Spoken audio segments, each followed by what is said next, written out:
Shalom Aleichem and welcome to Machin Le'Ra Online Smicha. So in the last year, in Hilchas Kiddush, we discussed which wines may be used for Kiddush and which wines are questionable. And as discussed in Siman Ayin Reish Aleph. Today we'll discuss another prat in Hilchas Kiddush v'Shabbos, and that is when is Kiddush ala kois sufficient? When is it done right? And when is it that a person could make Kiddush on proper wine and the Kiddush will not pass, will not be imyotzah mitzvah's Kiddush, and why? So in Siman Reish Ayin Gimel, the Shulchan Aruch talks about the concept of Kiddush b'makom Sa'уда, that the Kiddush must be made in the place where you're going to have the meal. That's the only place where you can fulfill the mitzvah of Kiddush, at least midrabanan. As we see, and the makkah for this is, because the pasuk says, v'karasa l'shabbos oineg, that you call out and you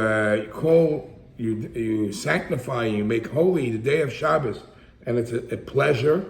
The connection between the kriya of the karasa l'shabbos and right after it says oineg, so the Chachamim interpret this pasuk that it means to say, where do you do v'karasa l'shabbos? Where does the calling out for Shabbos have to be, which is the sanctifying the day of Shabbos verbally, which is Kiddush, that has to be by oineg, in the place where you have the most pleasure, and that's the place where you have Seudah Shabbos. So from there we learn the halacha that the Kiddush has to be made in the place where the Seudah Shabbos will be. That opens up two major issues. Obviously, if it has to be where the place will be, what happens if your Kiddush is in one room and your meal is elsewhere, either in a different room or a different house? So that is a shaila and the hefsek between the Kiddush and the Seudah in space. Meaning the Kiddush was one room, one space, and the Seudah is another space. And then there is a second type of hefsek, not in space, but in time. I made the Kiddush, but I didn't rush to have the Seudah right away. That could also be a hefsek to make it look like the Kiddush was not right close to the Seudah. The Kiddush was on its own. So these are two hefsek that the Shulchan Aruch discusses that we have to be careful to make sure that we have the Kiddush b'makom Sa'uda. Now, it's interesting to note that dafka on Pesach, we make Kiddush, and it's not necessarily b'makom Sa'uda, because Kadesh is the first one of the Simanim, the first one of the Dalet cases. Then there's Urchatz, Karpas, Yachatz, Magid, Rachza, Moitzi, only by Matzah, which is an hour or two or however long it takes you to run your Seder until you're going to start eating the Matzah.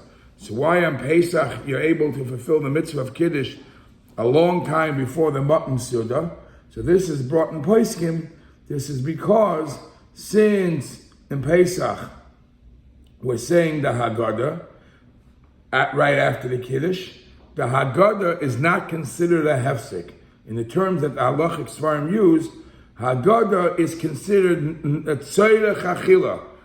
So part of the eating is the reading of the Haggadah. Why? Because as Chazal say, that on the night of Pesach, we are commemorating or we're showing lechem oini. Lechem oini means side of poor man's bread. And side that poor man's bread is bread that we speak a lot about it. So before we get to eat the bread, the poor man's bread, we speak a lot about it. That's the Haggadah. So therefore, it's all part of tzorech achila, so that time gap doesn't create a hefsek. In time, doesn't create a hefsek in time in this case.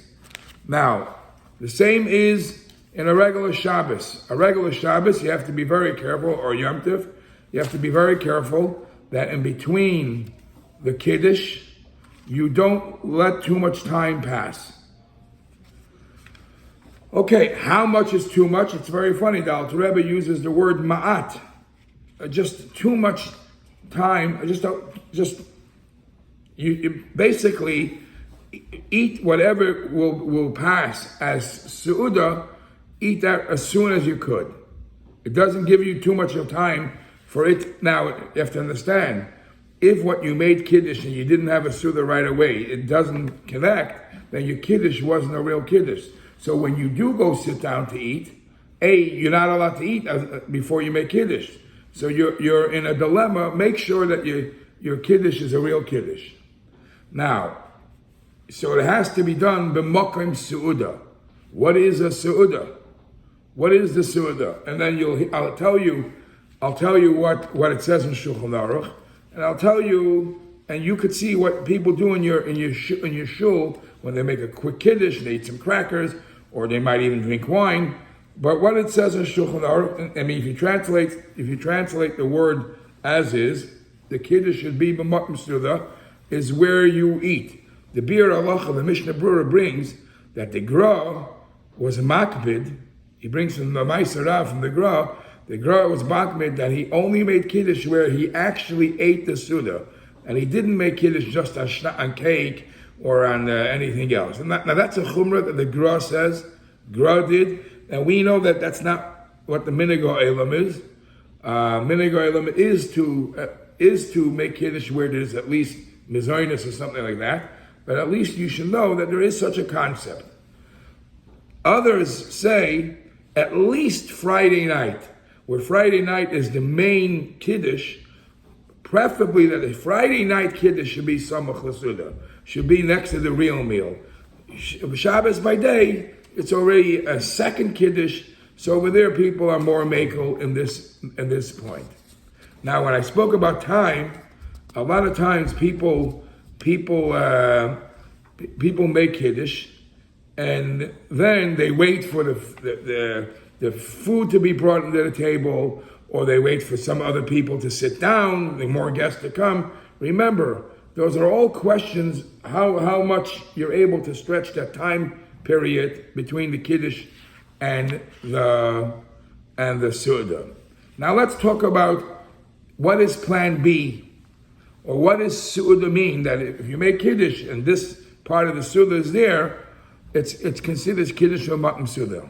The Alter Rebbe and all the Pais can bring that there is a shita that says that when you made Kiddush, you drank a whole revius. A whole revius could be considered a Seudah, where you don't have to drink the whole revius for the Kiddush, you could drink roiv. But if you drank the whole revius, it might be considered a Seudah, so that 1 cup of wine might double as 2 things, as Kiddush and as Makom Seudah. However, most of the poskim understand the difference, that if you want it to be Makom Seudah, besides for the kos that you made for Kiddush, you need a second cup of wine, and that would be the Makom Seudah. Now, what do we see reality, what people do? Is if they're not sitting down right away to wash, then they would make a Makom Seudah by eating cake, anything which demands a bracha achrona after it. In other words, the amount that you eat also has to be enough that you have to make a bracha achrona on what you ate. So it has to be a sizable amount, a shear, and eaten in the proper quick time that obligates you to make a bracha achrona. So for cake and wine, many people accept that to be a Makom Seudah. Now, that's cake and wine. How about other items that are also mezainis, but it's not cake? How about pretzels? Or there's many other things that are made from the chameshes minei dagim, some from the 5 grains, even cereals, some of them. Would that consist as kiddush b'makom seudah? So really, just because it's from the chameshes minei dagim, many say it's also a seudah.